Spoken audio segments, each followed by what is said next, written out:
The Tao of Self-Confidence, episode 376. Welcome to the Tao of Self-Confidence, where I share stories of amazing women who have discovered their inner journey to self-confidence. Visit our website at thetaoofselfconfidence.com. Your inner journey to self-confidence awaits. Well, hello friend. Welcome to the Tao of Self-Confidence, where I share stories of amazing women who have discovered their inner journey to self-confidence. I'm your host today, Sheena Yap-Chan, and today I have an amazing lady on the show today. She is an artist, a hand analyst, and also a palliative nurse, and I'm really excited to have her on today to share her story with us. So without further ado, I'm going to introduce you to Joan Trinh Pham. Joan, how are you today? Maybe you can fill in a little bit more about yourself to our listeners. Sounds good. Hello, everyone. I'm delighted to be on the show. Thank you for having me, Sheena. I am an interesting, weird hybrid of three of my passions right now that I'm trying to create, work that is of service to people in the world, in the field of being able to live their lives in a way that feels, life-giving and innovating, and that gives them the skills to deal with the human fears that keep us from actually doing daring things that make us feel happier or more in alignment with who we are inside.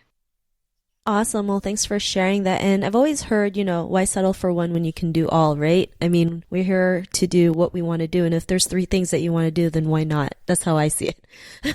And Joan, what's your cultural background? I'm Vietnamese Canadian. I'm first generation. Awesome. Well, thanks for sharing that. And what would be your favorite self-confidence quote?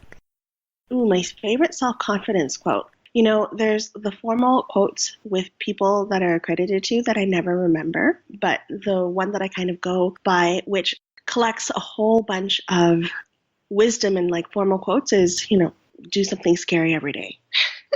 And there's something in when you're able to, do something scary or step outside of your comfort zone that actually really builds the tangible experience that contributes to the self-confidence. I'm actually going to pull up the formal quote that pulls all of that together because I never remember it. I'm not very good with precise words. And the big quote that actually espouses everything together is, the way to develop self-confidence is to do the thing you fear and get a record of successful experiences behind you, by William Jennings Bryan. Awesome. Well, thanks for sharing that quote. And it's so true, right? We all have fears. We all get scared. I mean, if you're not scared, then, something might be wrong with you. I don't know. But I think everyone gets scared, right? I mean, I'm always scared. I'm always scared to do an interview, actually. It's funny. I've interviewed over 300 women and I still get scared. I still get, thoughts in my head, thinking, what if I say something stupid? Or what if, I say something, that doesn't make any sense, right? But you just keep doing it. And the more you keep doing it, the more confident you become. So I really love that quote that you mentioned. And, in your own words, how would you define self-confidence?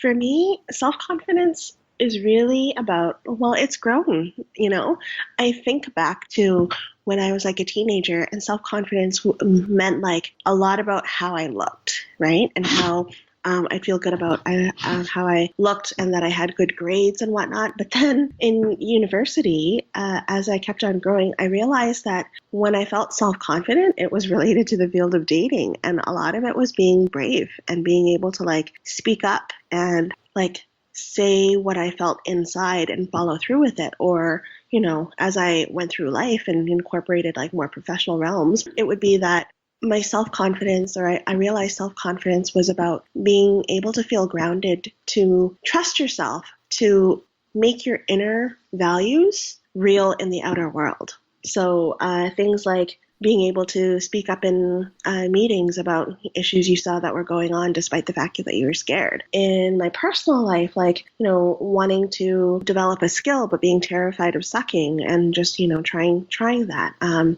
Speaking up is a lot of where I've learned self-confidence, where, I might have my values or I might have my beliefs and things that light me up on the inside, sharing them with other people and being brave enough to share and explore that and then, actually do it. That's where a lot of my self-confidence has come up from. So this correlation between inside experience and outside doing and making those, trusting yourself to be able to make the match is really what self-confidence is about for me.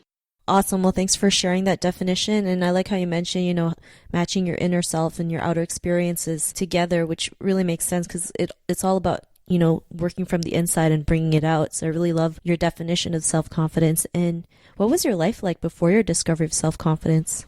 Well, I felt like I was really shy, or not even shy, but maybe like invisible, or I would, oh, you know what? A good word is I felt like I was a watcher, right? I'd watch everything. Yeah, so it was like I was observing the world rather than being like in it. Thanks for sharing that. And I think that's something we all can relate to, right? We just watch people, right? Especially when it comes to social media and seeing like our favorite stars, it's like we just watch them do amazing things, whether it's a new product line, a new album, a new TV show, and we think we can't do that, right? We think, oh my God, they're so talented, they're so special, they get to have all these things, not realizing we all start from the same spot, right? We all start from the bottom and work our way up, right? There's really nothing special in the fact that they just took action regardless of how scared they were, regardless of what the outcome was going to be. And, what was that point in your life when you realized that you were more than enough to go out there and do, the things that you wanted to do today? What was that aha moment?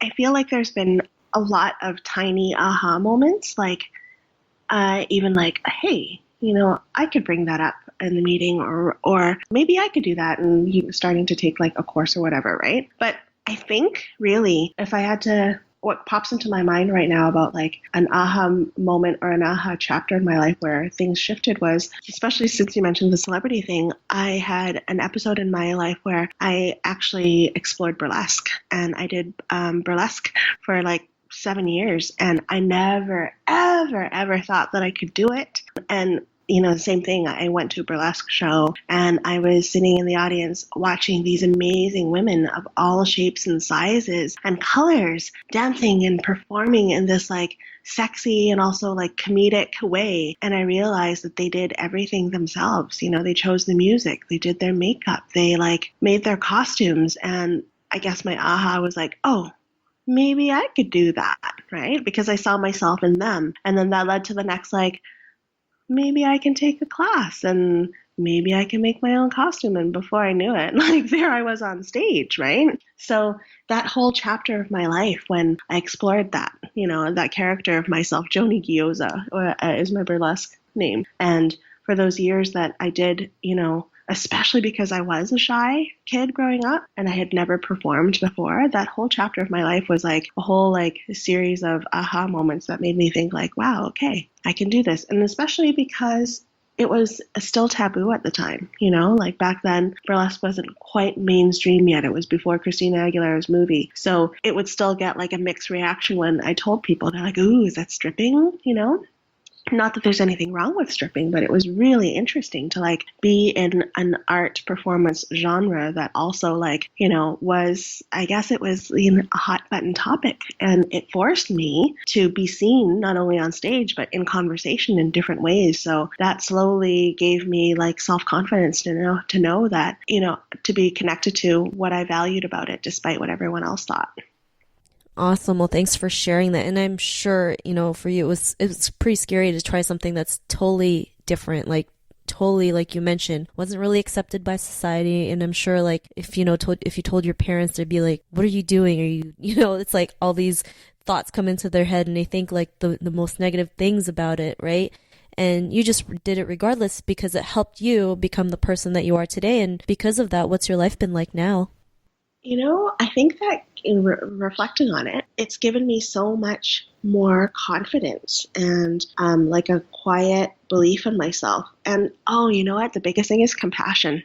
That if I messed up, it's okay. It's not the end of the world. I think that's the biggest thing that I walked away from is like just learning to be okay with sucking, because there were times where like I'd mess up according to the choreography, or oh, one time I like nearly tripped. Well, I did trip backwards off the stage, but you couldn't tell because it was the end of my song and I was exiting the stage anyway. And it was, kind of a disaster because I burst through the side of the stage door and like my wig had fallen off, but it was just perfectly timed because I was off stage, right? So learning how all these mistakes, like instead of punishing myself for them or like seeing them in such like a negative light, I've learned to have more compassionate an approach where if I make a mistake or if I fail or if I do something that I didn't expect to do, it's learning. It's a learning experience, right? And it passes.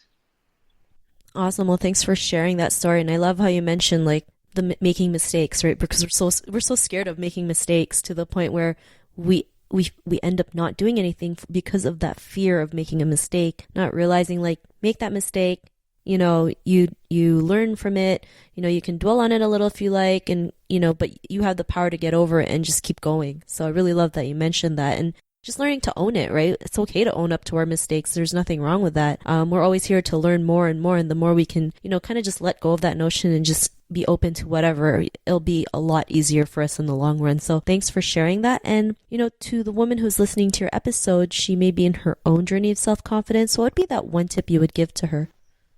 Again, I think of like all the self-confidence that I learned during dating and dating people who are amazing and then dating people who are like, butt munches.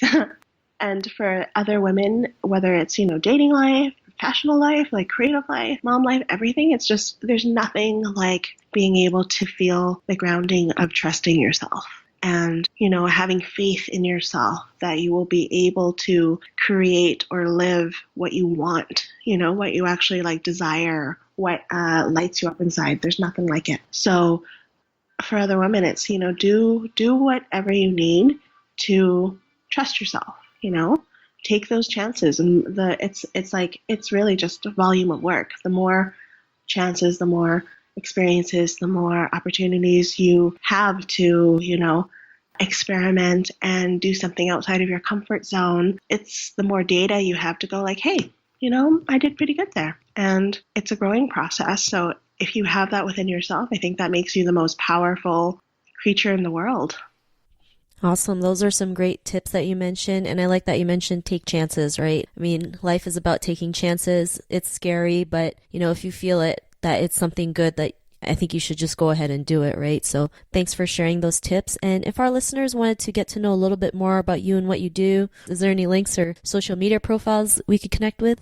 Thank you for asking. I'm all over the internet under my name, Joan Trinh Pham. So on my website, I have www.joantrinpham.com that you can learn more about, the three things that I do. And then I am a huge fan of Instagram as well. So you can find me on Instagram under Joan Trinh Pham, or in my hand analysis or modern palmistry specific account, which is the Modern Palmist. Awesome. Well, thanks for sharing that. And to our listeners, if you want to connect with Joan, you can also head on over to thetowofselfconfidence.com and search for Joan's name. Her show notes will pop up along with everything else we talked about. And I just want to thank Joan for taking the time to share her story with us today. So thank you so much. Thank you so much, Sheena. Not a problem. It was an honor having you on the show. And to our listeners, be on the lookout for another new episode of another amazing woman's journey to self-confidence. And we'll talk to you soon. Bye for now. Thank you for tuning in to another amazing episode of the Tao of Self-Confidence. Get your free self-talk tape for building self-confidence by visiting our website at thetowofselfconfidence.com. Your inner journey to self-confidence awaits.